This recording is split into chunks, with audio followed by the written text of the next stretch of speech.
पुजारी और राजा की रोचक कहानी।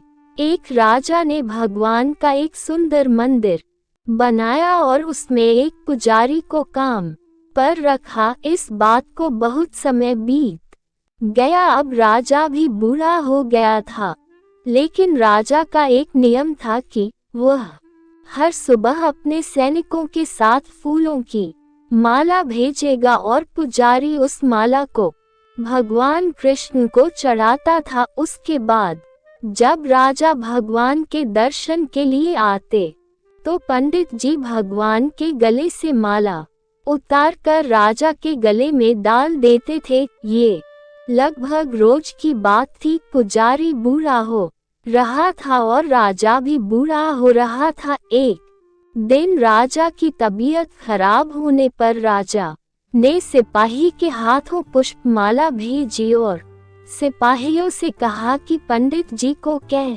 देना कि आज हमारी तबीयत ठीक नहीं है, आज हमारा इंतजार न करें क्योंकि हम आज नहीं आ पाएंगे। फिर सिपाही ने जाकर पुजारी को पुष्पमाला दी और पंडित जी को सारी बात बताई। पंडित जी ने श्री कृष्ण को पुष्पमाला अर्पित की तो पंडित जी ने सोचा कि इतने वर्ष हो गए भगवान का ये हार हमेशा राजाओं ने पहना है, लेकिन मैंने खुद आज तक इसे कभी नहीं पहना है।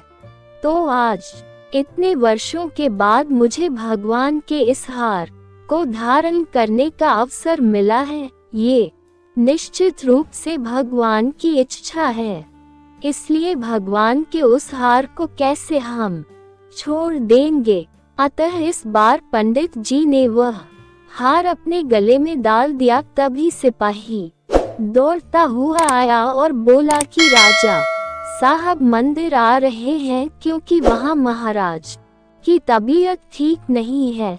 आप सारी तैयारी करके रखे। इतने सालों से चली आ रही परंपरा को राजा तोड़ना नहीं चाहते थे, इसलिए वह मंदिर आने लगे। पंडित जी ने तुरंत गले से हार उतार कर भगवान को अर्पण कर दिया। पंडित जी ने क्या गलती की यह समझ नहीं आया। अतः उसने सोचा कि यदि राजा को पता चल गया तो वे उसे दंड देंगे। अब जब राजा आए तो प्रतिदिन की तरह पंडित जी ने भगवान के गले से हार उतार कर राजा को पहना दिया, लेकिन राजा की नजर माला पर पड़ी।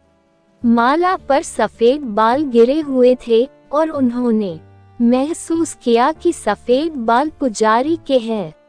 राजा ने पुजारी से पूछा कि क्या तुमने ये माला पहनी थी? सफेद बाल कहाँ से आए? तो पंडित जी डर गए और डर के मारे कहे कि ये सफेद बाल श्री कृष्ण भगवान के हैं।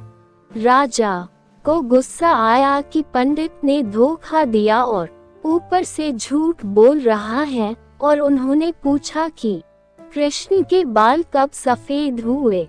ठीक है, कोई नहीं, मैं कल सुबह के समय आऊंगा, फिर देखूंगा श्री कृष्ण के बाल सफेद हुए हैं या नहीं। और ये याद रखना पंडित, अगर बाल सफेद नहीं काले हुए तो इस गलती के लिए तुम्हें फांसी पर लटका दिया जाएगा। राजा नाराज होकर चले गए और इधर पंडित जी को अपनी मृत्यु दिखाई देने लगी।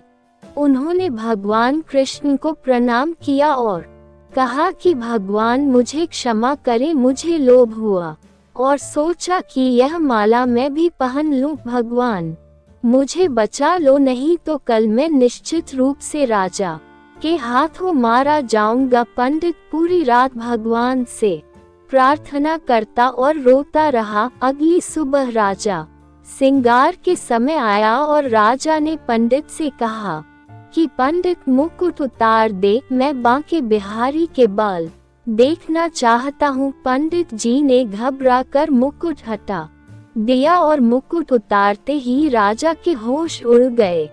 कृष्ण की मूर्ति के सफेद बाल थे, लेकिन राजा को लगा कि पुजारी फिर से चाल चल रहा है। क्या उसने अपनी जान बचाने के लिए उसने बाल रंगे थे? इसलिए उसने जांच करने के लिए बाल तोड़ना शुरू कर दिया और जैसे ही राजा ने बाल उखाड़े मूर्ति से खून निकलने लगा। ये देखकर राजा भगवान के चरणों में गिर पड़ा और क्षमा मांगने लगा। भगवान मुझे क्षमा करें, मैंने बहुत बड़ा पाप किया है। मैं सही और गलत को भूलकर संदेह से इतना अंधा हो गया हूँ। तभी मूर्ति से आवाज आई, राजा आप मुझे केवल मूर्ति ही समझते हैं, इसलिए आज तक मैं केवल आपके लिए मूर्ति हूँ। लेकिन इस पुजारी को मुझ में भगवान दिखा तो मुझे उसकी जान बचाने के लिए अपने बाल सफेद करने पड़े। उसके बाद राजा को अपनी गलती का पछतावा हुआ, लेकिन अब कुछ नहीं किया जा सकता है। इसलिए कहा जाता है कि पत्थर में भी खुदा होता है। यदि आप ऐसा नहीं मानते हैं तो भले ही भगवान आपके सामने प्रकट हो जाए, आप उनसे उनकी सच्चाई के बारे में पूछेंगे। यदि आप वास्तव में ईश्वर को देखना चाहते हैं तो आपको केवल महसूस करना है। परमेश्वर पर बिना शर्त विश्वास रखिए और बिना किसी रुकावट के अपना काम करते रहे। सर्वशक्तिमान आपको निश्चित रूप से अपना फल देंगे। अगर आपको हमारी कहानी अच्छी लगी हो तो अपने दोस्तों के साथ भी शेयर कीजिए।